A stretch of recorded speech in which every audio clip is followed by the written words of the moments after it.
안녕하세요. 오늘은 기차로 조금 멀리 가보려 합니다. 아침 6시에 서울역에 나왔습니다. 요새 날씨가 추워지다 보니 여행 가시는 분들이 확실히 줄어든 것 같습니다. 하지만 새벽 이른 아침 열차들은 늘 매진입니다.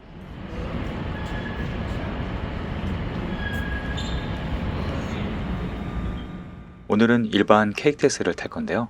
일반 KTX를 예매하실 때는 가능한 5호차를 이용하시길 바랍니다. 다른 칸보다 확실히 좌석 간 거리가 여유가 있고 모두 순방향 좌석입니다.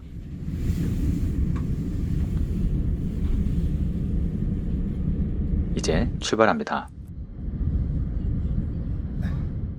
오늘은 제가 트레킹을 갈 때 꼭 사용하는 어플 하나를 소개해 드리겠습니다. 이 앱은 한국관광공사가 만든 두루누비라는 앱인데요. 세계적으로도 유명한 산티아고 순례길보다 더 긴 코리아 둘레길에 대한 자세한 설명과 계절별 추천 코스는 물론이고 내가 위치한 곳 근처의 코리아 둘레길도 실시간으로 안내를 해줘서 아주 편리하게 사용하고 있습니다.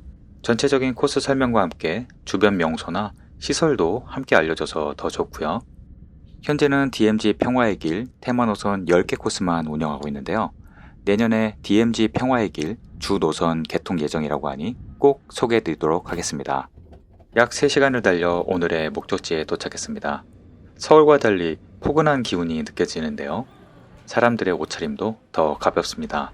이곳은 우리나라에서 가장 서쪽에 위치한 역인 목포역입니다. 목포역 광장 바로 앞에 버스 정류장이 있는데요. 목포역 앞에는 버스 노선이 아주 다양합니다. 여기에서 500번 버스를 타도 되는데요.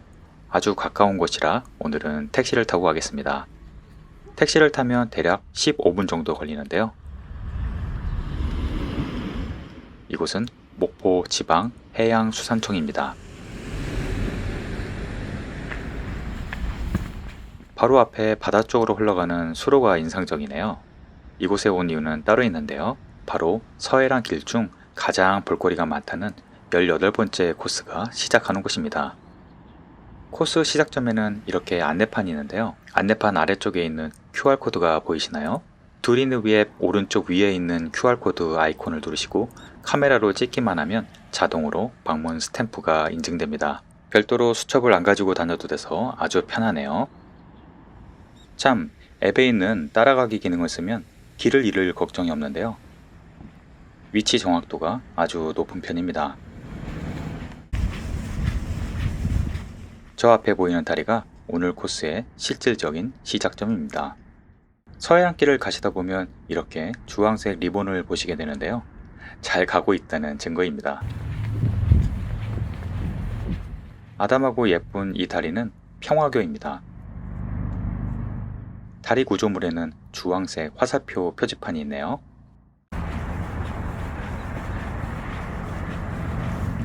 왼쪽으로 보이는 댐은 영산강의 하부 제방인데요.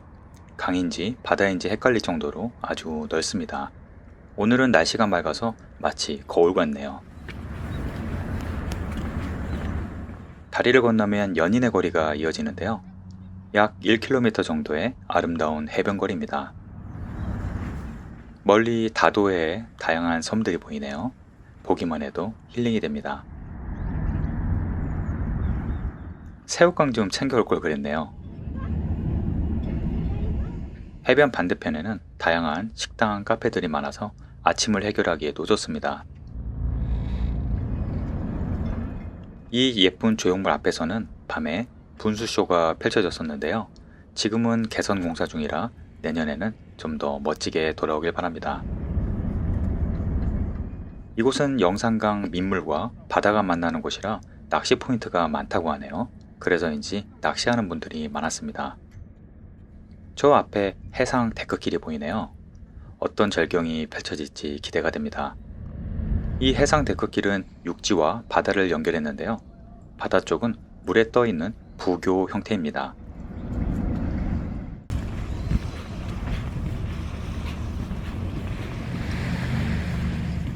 바로 옆 절벽은 수억 년간 기기묘묘한 형태로 다듬어진 기암 절벽입니다.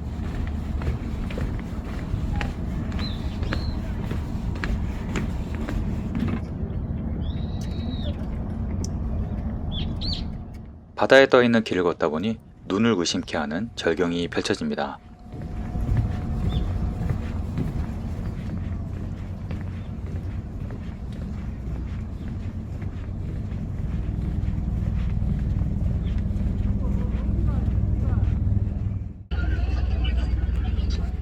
마치 투구와 갓을 쓴 듯한 이 바위는 천연기념물 500호 갓바위입니다.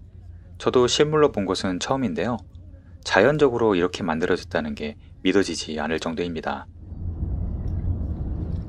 특히 왼쪽에서 보면 모자의 모양이 더욱 신기한데요. 오랜 시간 바람과 파도에 의해 저렇게 만들어졌다고 하니 대자연은 정말 신비롭네요. 갓바위를 지나 해변 데크길이 계속 이어집니다. 갓바위를 지나면 목포 박물관 지역으로 들어가게 되는데요. 가장 먼저 국립해양문화재연구소가 나오는데요. 길 바로 건너편에는 자연사 박물관도 있습니다. 사실 이 지역에는 7개의 박물관이 붙어 있어서 볼거리가 정말 많은 곳입니다. 저는 해양문화재연구소를 가봤는데요. 이 배가 말로만 듣던 서해안 멍텅구리 배군요.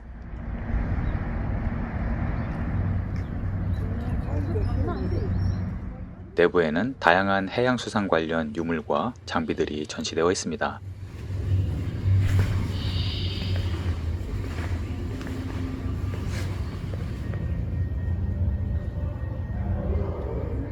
국립시설이라 참 잘 되어 있더라고요. 7개의 박물관을 모두 보려면 이 근처에서만 몇 시간은 필요할 것 같습니다.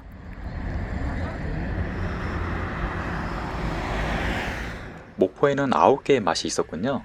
안 먹어본 게 많아서 뭘 먹어야 할지 고민이 되네요. 남도의 음식 솜씨는 두말하면 입 아픕니다.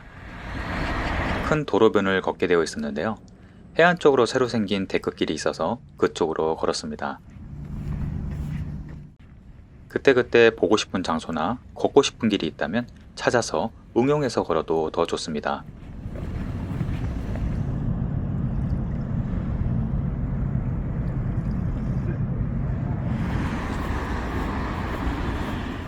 억새가 가득한 사거리에서 왼쪽으로 가시면 됩니다. 따라가기 기능을 써서 걸어가면 아주 쉽게 찾아갈 수 있습니다. 잠시 시내 구간을 지나게 되는데요. 여기에도 서해안길 리본과 표식이 있네요.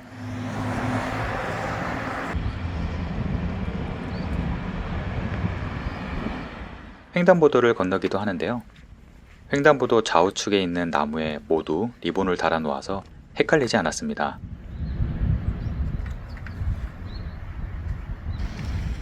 횡단보도를 건너 왼쪽으로 가시면 됩니다.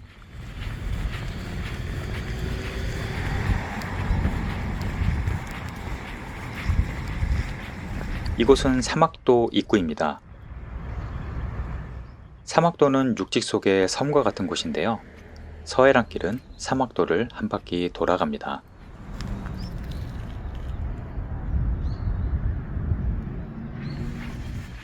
다리를 건너 오른쪽으로 들어가면 깨끗한 화장실도 있고요.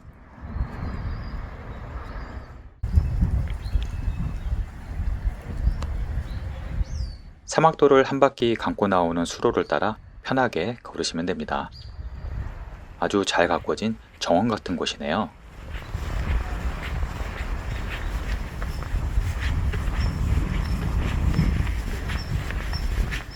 이곳이 사막도 공원입니다. 사막도와 관련된 전설은 지금 생각하면 꽤나 어이없는 결말이라 한참을 다시 읽어봤는데요. 재미로 보시면 되겠습니다.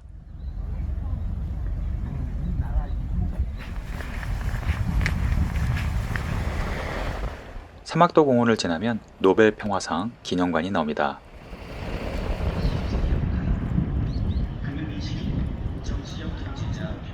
이곳은 전임 대통령의 기록과 업적, 다양한 유품을 전시하고 있으니 관심이 있으신 분들은 잠시 들렀다가도 좋을 것 같습니다.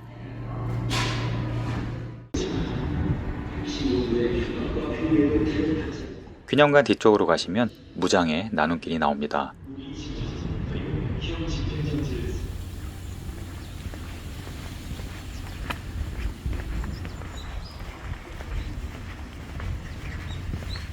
이 길을 따라가시면 밀레니엄교가 나오고 다리를 건너 왼쪽으로 크게 한 바퀴 도시면 됩니다.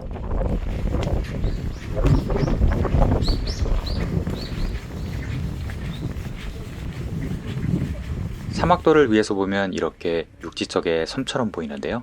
사실 섬이 맞습니다.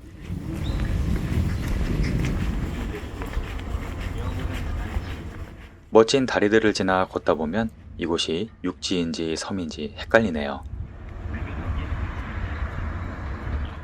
저 멀리 앞쪽으로 시내가 보입니다. 왼쪽에는 대형 요트들과 어선들도 보이고요.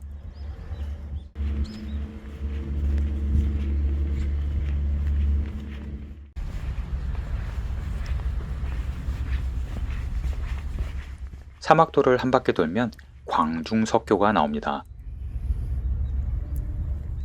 다리를 건너 왼쪽에 항구 쪽으로 가시면 되는데요.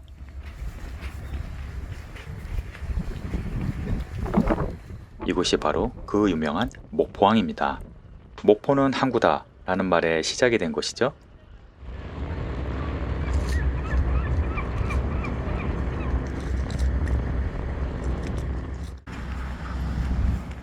항구 바로 옆에 목포 종합수산시장이 있는데요. 여기에서 점심을 해결하시면 딱 좋습니다. 워낙 규모가 큰 시장이라 그야말로 없는 게 없습니다. 수산시장에 왔으니 해산물로 식사를 하셔도 좋지만 오늘은 다른 걸 먹으려 합니다. 참고로 건어물 상가거리도 있고 맛집이 많은 항동시장도 있습니다.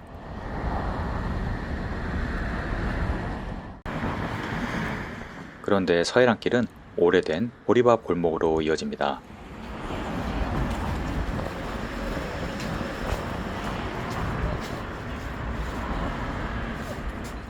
좁은 골목으로 들어가면 마치 시간이 멈추듯 한데요.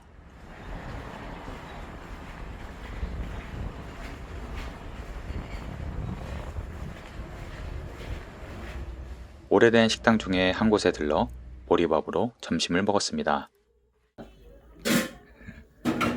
반찬 하나하나 아주 맛있었습니다. 보리밥 골목을 지나 언덕으로 올라갑니다. 오래된 돌계단을 오르면 근대 역사 이야기 공원이 나옵니다.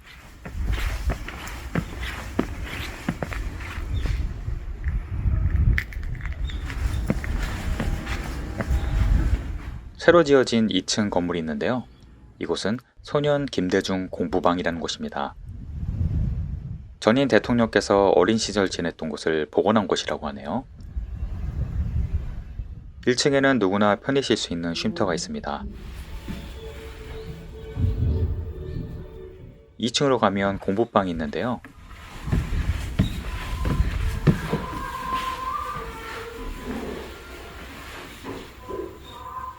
아주 아담한 책상 옆으로 시원한 목포항이 보이네요. 이런 곳에서 공부하면 더 잘 될 것 같은데요.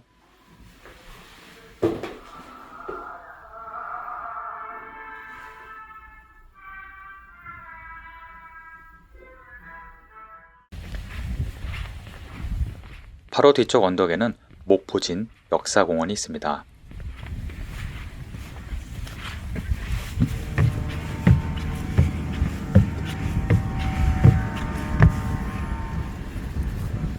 언덕 위에서 바라보니 목포의 과거와 현재가 공존한 모습이 한눈에 들어옵니다. 이렇게 보니 목포는 참 매력적인 도시인 것 같네요.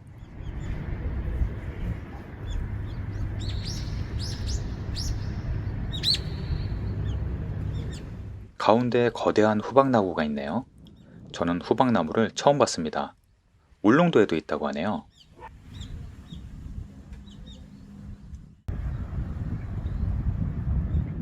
아래쪽에는 옛날 건물과 유달산 케이블카가 묘한 조화를 이루고 있습니다.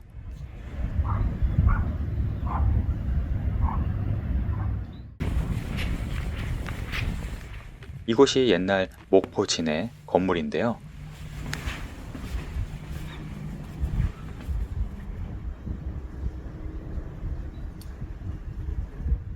안쪽에 수군 통제사의 선정을 기리는 비석이 있네요. 이제 오른쪽 아래 언덕으로 내려갑니다.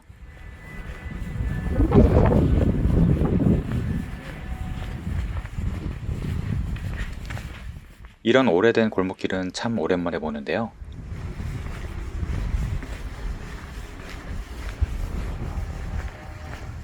언덕에서 내려다 보이는 곳이 바로 목포의 구도심입니다.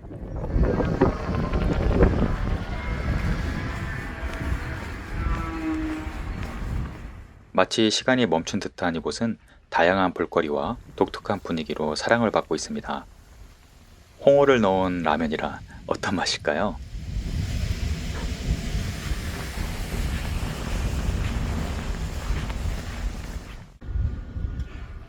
코스를 따라가다 보면 갑자기 나타나는 고풍스러운 건물에 말문이 막히곤 합니다. 마치 영화 속 세트장 같죠? 가운데 사거리에서 노란색 표지판을 따라 오른쪽으로 가면 되지만 이곳에서 한 군데 더 들를 곳이 있습니다.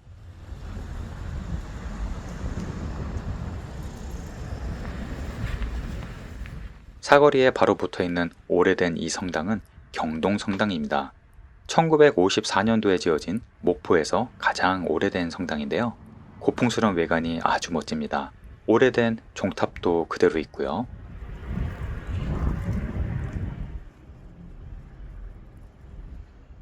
성당을 나와 왼쪽으로 쭉 올라가시면 또 다른 명소가 나타나는데요. 이곳은 목포 근대역사관 2관입니다. 이 웅장하고 멋진 건물은 드라마 세트장이 아니고 일제강점기 때 동양 척식 주식회사의 건물입니다. 주변에도 오래된 건물이 많다 보니 마치 타임머신을 타고 온 기분이 드네요. 내부에는 실제 사용되었던 대형 금고도 있고 다양한 물품들이 전시되어 있습니다.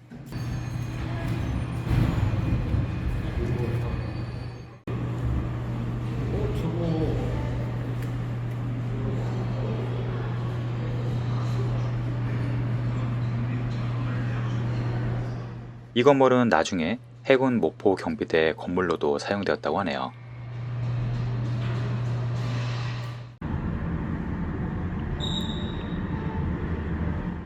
주변에는 오래된 건물들이 잘 보존되어 있는데요. 대부분 큰 길에 붙어 있어서 찾기 어렵지 않습니다. 주변에 예쁜 카페나 식당도 많으니 여유를 가지고 보시는 걸 추천드립니다. 조금 더 올라가면 두 번째 명소가 나타나는데요. 입구에는 국도 1, 2호선의 기점 표시가 있네요. 목포가 출발지라니 신기합니다. 평화의 소녀상이 있는 위쪽으로 바로 옛날 일본 영사관이 있습니다. 지금은 근대역사관 1관으로 쓰이고 있고요.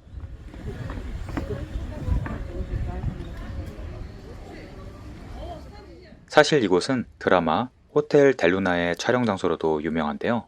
저는 이 드라마를 볼 때 세트장을 아주 잘 지었다고 생각했는데요. 그곳이 바로 이곳입니다. 영사관답게 외부가 화려하고 가장 높은 곳에 지었던 것 같습니다. 내부에는 당시 사용하던 벽난로도 그대로 남아 있어서 마치 유럽의 성에 들어온 기분입니다.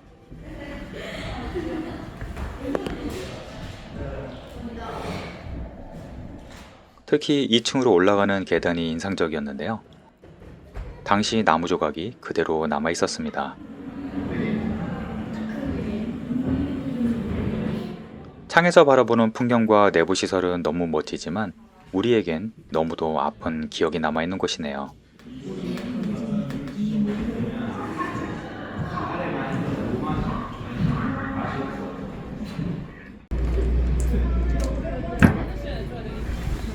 건물 뒤쪽으로 가면 방공호가 있는데요.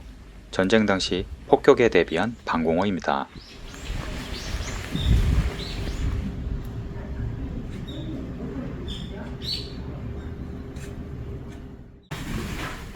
예상보다 규모가 커서 놀랐는데요.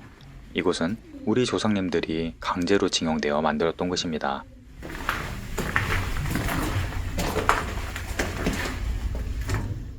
이 거대한 방공호를 하나하나 손으로 만들었을 괴로움과 슬픔이 느껴집니다.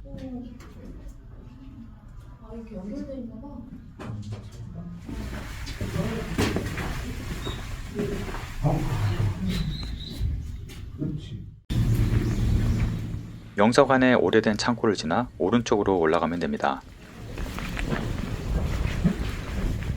경사는 심하지 않아 쉽게 올라갈 수 있습니다.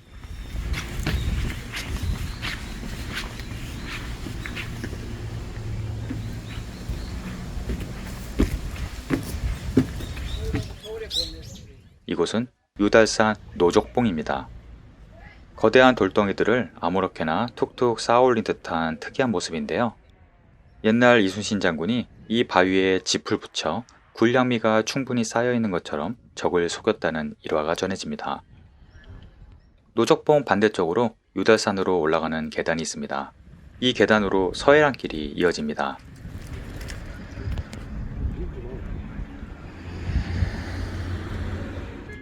이 작은 바위는 복바위라고 하네요. 아주 귀엽죠? 이순신 장군 동상도 있고요.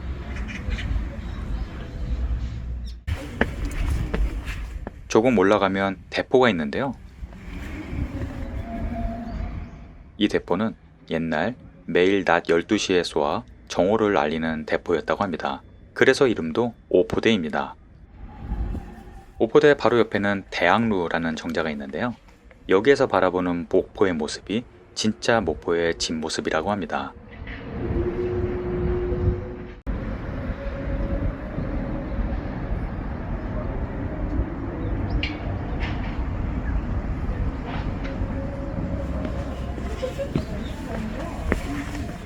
바로 아래 특이한 모습의 이곳은 유달산장입니다. 지금은 카페로 활용 중이고요.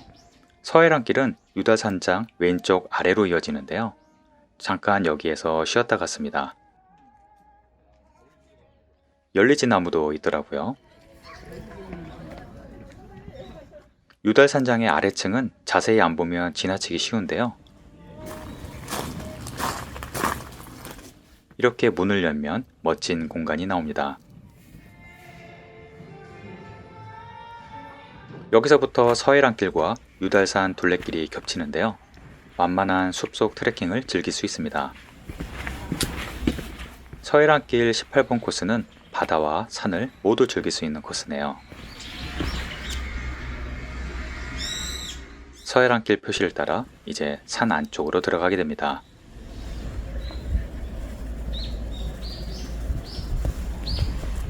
코리아 둘레길의 경사도는 그리 심하지 않습니다. 유달산 자체가 산이 순하고 정상도 230m 정도로 낮습니다. 참, 확실히 남쪽이라 따뜻하다 싶었는데 열대식물이 심심치 않게 보이네요. 겨울에 눈을 보기 힘든 이유가 있네요.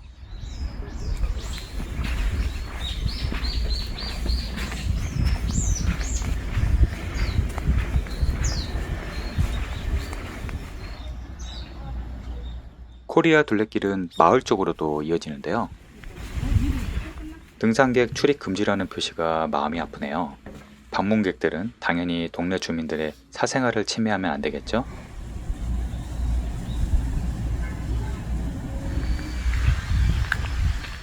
이 절은 하감사라고 하는데요. 늘 대문이 열려 있다고 합니다. 여기에서 바라보는 경치도 아주 좋아서 유달산 제5경이라고 부르네요.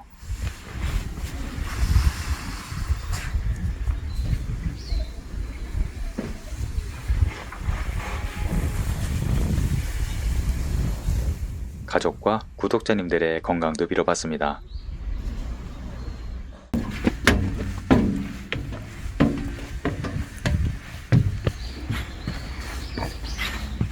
갑자기 나타난 또 다른 비경인데요. 옛날 일제강점기 때 만든 산속의 저수지입니다.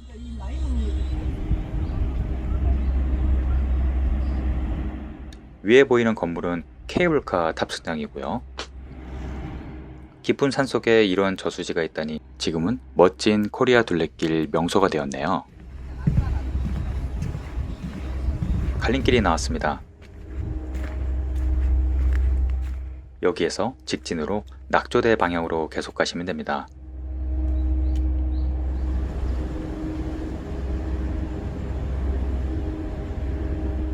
일부러 낙조 시간에 맞춰 이곳에 왔는데요.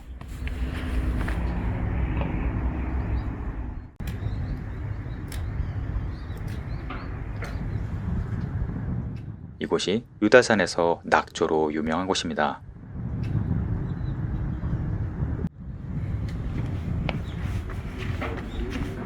아래를 보니 넓은 서해 바다와 다도해의 섬들, 바로 앞에 고하도, 그리고 모포대교까지 한눈에 보입니다.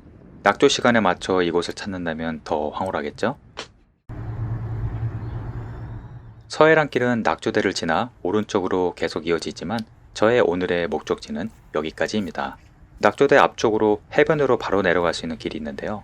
5분 정도 내려가면 바로 해변으로 갈 수 있습니다.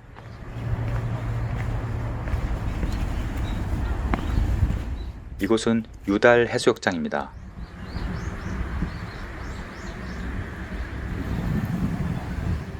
해변 오른쪽에 스카이워크가 보이네요.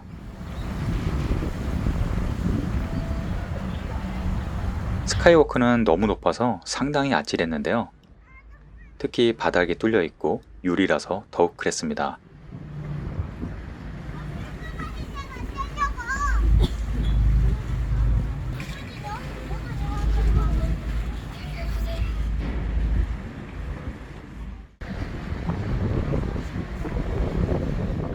스카이워크 앞쪽에 있는 가로로 길쭉한 섬이 고하도이고 오른쪽에 모포대교가 손에 잡힐 듯 보입니다. 스카이워크는 확장 공사를 하고 있네요. 더 멋져지길 기대합니다. 왼쪽에 보이는 해변이 목포에서 유일한 모래 해변인 유달 해수욕장인데요. 지금은 모래사장을 복원하는 공사를 하고 있습니다. 내년 여름에는 개장할 수 있겠죠? 이제 멋진 낙조가 시작됩니다. 과연 듣던 대로 멋진 모습을 보여주네요. 따뜻한 커피 한 잔과 함께 시간 가는지 모르고 감상했습니다. 역시 낙조는 서해바다인가 봅니다. 바로 옆에 있는 신안 비치 호텔 옆쪽에 버스 정류장이 있는데요. 사실 이곳은 택시 어플도 잘 잡히는 곳이지만 버스도 자주 옵니다. 여기에서 1번 버스를 타시면 됩니다. 배차 간격은 15분 정도로 짧은 편입니다.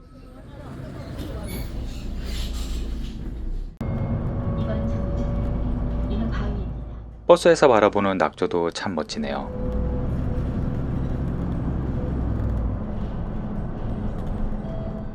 기차 시간에 맞춰 다시 목포역에 왔습니다. 목포역 대각선 방향으로 젊음의 거리가 있는데요. 다양한 맛집과 명소들이 많아서 한 번쯤 들러보시는 걸 추천드립니다. 저도 가족에게 줄 선물로 유명하다는 빵도 사고 이곳에서만 먹을 수 있다는 중식도 먹었는데요. 서비스로 주는 메뉴가 더 많아서 깜짝 놀랐습니다. 물론 맛도 좋았고요. 오늘은 서해랑길 중 가장 볼거리가 많은 18번 코스를 소개해드렸는데요. 기본 코스를 참고해서 개인 체력과 일정에 맞춰 자유롭게 코스를 응용해보는 것도 좋습니다. 여행 계획에 참고가 되셨길 바랍니다. 오늘도 시청해주셔서 감사합니다.